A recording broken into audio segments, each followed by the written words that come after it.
Mumbai, Uni- Mumbai University, a knowledge institution as we popularly know her.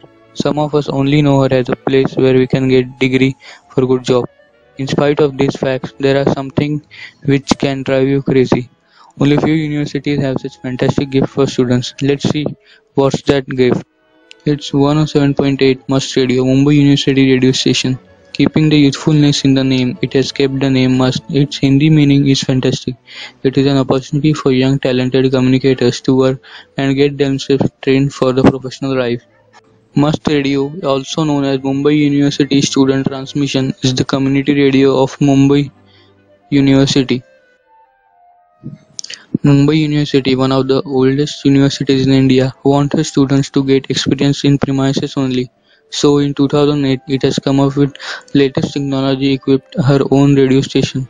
It was inaugurated by Ms. Pratibha Rai Patil on 29 February 2008.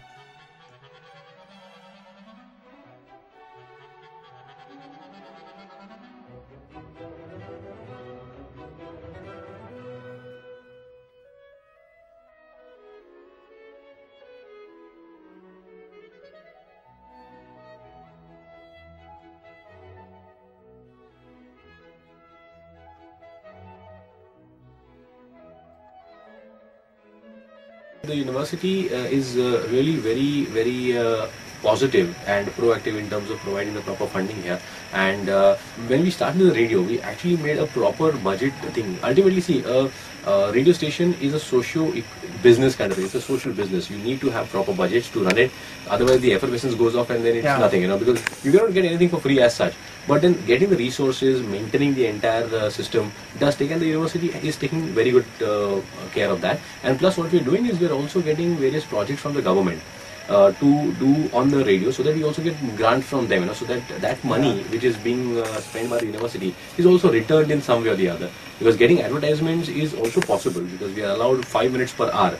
But what happens is, in a community radio setup, it's difficult to have a separate marketing team who will go out and get so that cost effectiveness is not there. But for example, we have started with a mathematics on radio project from the Department of Science and Technology. So here we are using this radio to popularize maths in the community, and plus we're getting the grant from the government for that. So it's a win-win situation. So things are pretty much in control. Can you tell us something about the some projects which has came from the government? Now, this is the first one which we are doing. See, there are various projects which can be taken. Now, for example, there are Science for Women. There can be projects from NABARD, for example. There can be a lot of different kind of projects, but we are pursuing them, and we can do. For example, we have been doing certain things with NACO regarding HIV and other things. So we can do any useful activity using a community radio. It can be anything. Now, for example, we also run shows for. तुम्ही या organisation मध्ये कधीपासून आहात? मला 3 वर्ष झाली आता या ऑर्गनायझेशनमध्ये, म्हणजे 107.8 मास रेडिओच्या रेडिओमध्ये basically as a editor work केलं. स्टार्टिंगला मी 10 ते 15 दिवस पहिला ट्रेनिंग घेतलं. मला पंकज सरांनी इथे इंट्रोड्यूस केलं होतं. 15 दिवस मी बघितलं, मला न्यू सॉफ्टवेअर आणि याच्यामध्ये क्युरिओसिटी भरपूर होती शिकण्यामध्ये. त्यासाठी हा प्लॅटफॉर्म चांगला होता माझ्यासाठी, की इथे कंटिन्युअसली रेकॉर्डिंग होतात, त्यामुळे तुम्हाला जास्तीत जास्त एक्सपिरियन्स मिळू शकतो आणि वेगवेगळे लोक रेकॉर्डिंग आणि व्हॉइस तुम्हाला ऐकायला मिळतात. त्यामुळे तुमच्याकडे चॅलेंजेस वाढतात आणि तुम्हाला खूप कमी वेळामध्ये एक रेडिओ प्रोडक्शनचं जे कॉन्सेप्ट आहे त्या तुम्हाला इथे अप्लाय करावं लागतात आणि तुम्हाला लवकरात लवकर प्रोडक्ट लोकांपर्यंत पोहोचवायचं असतं. त्यामुळे तो एक प्रेशर आणि शिकण्यासाठी मिळणारी जी स्पेस इथे उपलब्ध असल्यामुळे ते सोपं झालं. म्हणजे तुम्ही या फील्डमध्ये ॲज अ एडिटर म्हणून आला का वेगळं होतं? नाही, असा काही हेतू नव्हता. शिकणं हा सर्वात महत्वाचा हेतू होता. म्हणजे त्याच्यासाठी मग काही तर बेसिकली म्हणजे ते एडिटिंग हा कॉन्सेप्ट, म्हणजे कुठलीही गोष्ट म्हणजे टेक्निकल कॉन्सेप्ट पहिला जर क्लिअर असतील तर बाकीच्या कॉन्सेप्ट तुम्हाला खूप इझी जातात.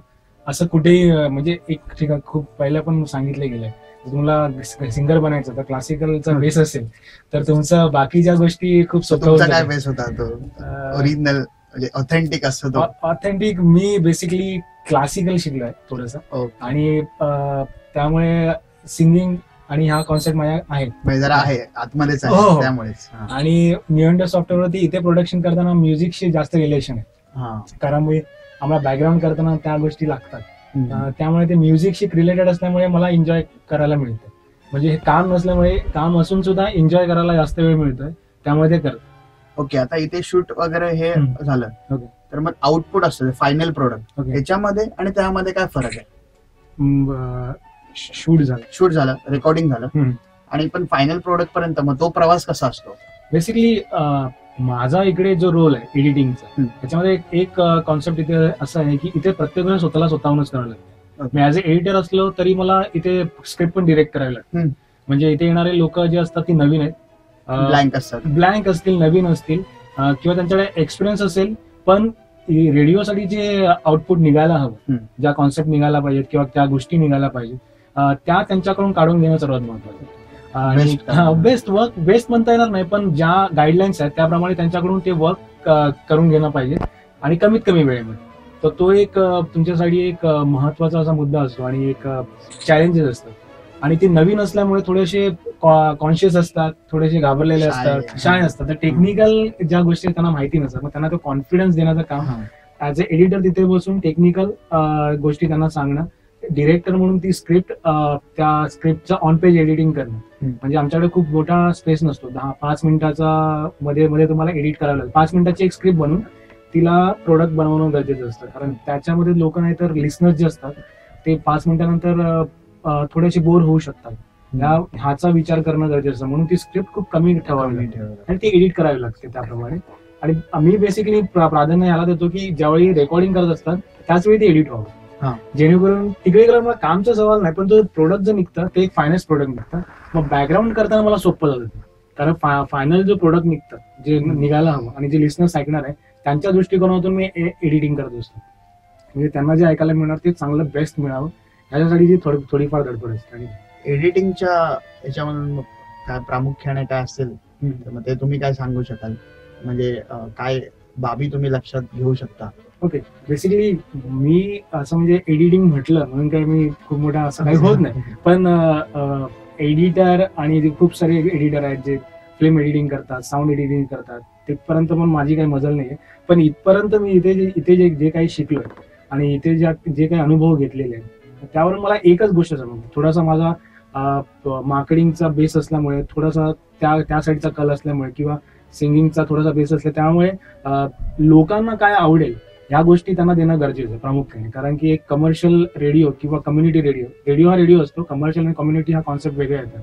कारण लोकांना ज्यावेळी लोक ऐकत असतात त्यावेळी तो जो मेसेज असतो ते त्यांच्यापर्यंत पोहोचणं गरजेचं आहे आणि कमीत कमी वेळात आणि चांगल्या प्रकारे एंटरटेनिंग मॅनरमध्ये. कम्युनिटी रेडिओचा जो बेस आहे तो इन्फो एंटरटेनमेंट आहे, त्यामुळे इन्फॉर्मेशन पण द्यायचं आहे, पण ती बोरिंग न होता एंटरटेनिंग मॅनरने द्यायचं आहे. त्यामुळे तुम्हाला जी एडिट करताना खूप गोष्टी लक्षात ठेवाव्या लागतात की ऍज अ मी लिस्नर ही जी गोष्ट जेव्हा ऐकणार आहे किंवा जी गोष्ट मी आता इथे एडिट करणार आहे ती लिस्नर्सला ऐकू शकतात का किंवा ते बोर होणार नाही ना, या कॉन्सेप्ट मधून आम्ही त्या सर्व गोष्टी एडिट करत असतो. ओके. आणि बाहेर तुमचं मी सर्टिफिकेट बघितलं, केदार सावंताचं नाव किरण सावंत सर, त्यामुळे त्याबद्दल. ओके. सुरुवात तशी आली, मी रेडिओमध्ये फक्त एडिटिंग म्हणून राहिलोच नाही, म्हणजे आरजेस साठी प्रोग्राम्स बनवणं, शेड्युलिंग करणं, आरजेस जे येतात रेडिओ जॉकी करण्यासाठी इथे येतात त्यांच्यासाठी सर्व गोष्टी मॅनेज करणं, त्यांचा टायमिंग मॅनेज करणं, त्यांना कॉल करणं, या वेळी येणं, ह्या सर्व मॅनेज करत करत लोकांबरोबर संपर्क जास्त आला. म्हणजे विद्यार्थ्यांबरोबर, येणाऱ्या विद्यार्थ्यांबरोबर यांच्यावर संपर्क भरपूर आला. त्याच्यानंतर मग एक असं आलं की एक व्यक्ती आले होते ज्यांना शॉर्ट फिल्म फेस्टिवल करायचा होता, तर त्यांनी मग खूप प्रयत्न केले पण शॉर्ट फिल्म फेस्टिवल नाही झाला. मग पंकज आठवले जे आहेत पहिले आणि डॉक्टर नीरज हातीकर सर आहेत, ते पहिल्यापासूनच एन्करेज करायचे नवीन कॉन्सेप्ट, असं कधी दुर्गम लावला नाही. तर त्यांनी एकदा म्हटलं होतं की शॉर्ट फिल्म फेस्टिवल आपण करायचं. तर ते शॉर्ट फिल्म फेस्टिवल आम्ही इथे केला होता मुंबई युनिव्हर्सिटीमध्ये, पहिलाच Mumbai must international short film festival केला होता मुंबई युनिव्हर्सिटीमध्ये, फर्स्टच असा होत होता. आणि त्याच्यामध्ये आम्ही प्रयत्न केला होता अमेचर फिल्म मेकरला संधी देण्याचा, ज्यांना मामी किंवा बाकीच्या कॉन्सेप्ट मध्ये, टेक्निकल कॉन्सेप्ट मध्ये फसवलं जातं. फसवणं म्हणता येणार नाही, तो जरा कॉन्ट्रोवर्शियल सब्जेक्ट आहे, पण टेक्निकल स्पेसिफिकेशन नसल्यामुळे त्यांना तिथपर्यंत पोहोचता येत नाही. 30mm 40mm मध्ये शूट करायला हवं. तर आम्ही म्हटलं होतं की असं काहीतरी एक युनिक कॉन्सेप्ट काढू, त्याच्यामध्ये सर्वांनाच प्लॅटफॉर्म मिळेल आणि स्क्रीनिंग पर्पज, पहिले 2 वर्ष स्क्रीनिंग पर्पज वरती ठेवू, नंतर मग आपण कॉम्पिटिशनला उतरू. पण बघूया तरी काय आपल्याला रिझल्ट मिळतो. तर आमचं गेल्या वर्षी 2012 मध्ये आम्ही ज्यावेळी फिल्म फेस्टिवल चालू केलं होतं, तर त्यावेळी आमच्यावर भरपूर टीका झाल्या होत्या की तुम्हाला कोण देणार, तुमच्याकडे कोण येणार वगैरे. तर आम्ही आमच्या पद्धतीने मार्केटिंग आणि ऍडव्हर्टिजमेंट केली याची. त्याच्यानंतर आम्हाला 30 शॉर्ट फिल्म मिळाल्या. आता बोलले इंटरनॅशनल आहे, ते इंटरनॅशनल शॉर्ट फिल्म कुठून आणणार हा प्रश्न पडला होता. त्यामुळे आम्ही मित्राने सुचवलं होतं की आपण कॉन्सुलेटला का नाही यासाठी अप्रोच करावं. त्यांच्याकडे फिल्म्स असतात आणि त्यांच्याकडून सोप्या पद्धतीने मिळेल. तर कॉन्सुलेटकडे गेलो, त्यांना आम्ही सांगितलं आमच्या प्रोसेस, त्यांना खूप आवडलं. चांगल्या प्रकारे अमेचर फिल्म मेकरला आम्ही प्लॅटफॉर्म देतोय, तर तुम्ही त्याच्यामध्ये मदत करावी असं. तर त्यांनी मग फिल्म्स आणून दिल्या. मग त्याच्यामध्ये चायनीज कॉन्सुलेट इन्व्हॉल्ड होतं, स्पॅनिश कॉन्सुलेट इन्व्हॉल्ड होतं, त्याच्यानंतर जर्मन, त्याच्यानंतर ओमान इथे फिल्म बनत नाहीत. त्यांच्या कंट्रीमध्ये फिल्म नसतात, फिल्मचा हे नाही, कॉन्सेप्ट नाही, आणि तिकडे बनतच नाही त्यांच्याकडे, इस्लामिक कंट्री असल्यामुळे. तर त्यांनी मग त्यांच्या डॉक्युमेंटरीज आम्हाला दिल्या होत्या. इराणियन कॉन्सुलेटने मदत केली होती, अफगाणिस्तान कॉन्सुलेटने मदत केली होती. त्यांनी तर स्वतःहूनच सांगितलं बिग प्रोजेक्ट. हा, म्हणजे बेसिकली म्हणजे आम्ही प्रोजेक्ट म्हणून बघितला नाही, बेसिकली आम्ही कनेक्ट करायचा प्रयत्न करत होतो प्रत्येक कल्चरला, ट्रेडिशनला आणि त्यांच्या भाषेला. इंडियामध्ये आपण त्यांना प्रमोट करू शकतो का, त्यांच्या डॉक्युमेंटरीज, त्यांच्या इकडे असलेली भाषा ती इकडे मुंबई युनिव्हर्सिटीमध्ये आणून लोकांना दाखवू शकतो का. तसंच मुंबई आणि भारतामध्ये ज्या लोक आहेत ज्यांच्याकडे शॉर्ट फिल्म बनवले आहेत ते खूप छान आहेत, पण त्यांना प्लॅटफॉर्म नाही मिळत आहे. तर कुठून मिळणार ना बेसिकली. तर ते आम्ही विचार केला की एक असं काहीतरी माध्यम तयार करूया जिथे ह्या फिल्म्स दाखवल्या जातील. आणि त्यांना आम्ही आश्वस्त केलं होतं की आम्ही ज्या फिल्म्स दाखवणार आहेत त्या अशा ठिकाणी दाखवणार जे तुम्हाला थिएटरचा फील आहे. म्हणून फिरोजशाह मेहता भवन मध्ये आम्ही स्क्रीनिंग केलं होतं, ओनली स्क्रीनिंग पर्पज. तिकडे काही कॉम्पिटिशन नाही ठेवलेलं. एकच थिएटर होतं म्हणजे एकच थिएटर होतं. 2 दिवस आम्ही फिल्म फेस्टिवल केलं होतं. त्यामध्ये बेसिकली अमेझॉनच्या फॉरेस्ट ह्याच्यामधल्या पण फिल्म्स दाखवल्या होत्या. त्याच्यासाठी आमच्याकडे ब्राझिलियन कॉन्सुलेटने आम्हाला त्यासाठी मदत केली होती आणि त्यांच्या तिकडेच्या ज्या मूव्हीज आहेत त्या आम्ही दाखवल्या होत्या. तसं आलं होतं. आणि ते करण्यासाठी मग मी त्याच्यापूर्वी 2-3 फिल्म, एक फिल्म बनवली होती, उम्मीद की किरण म्हणून एक होता तो.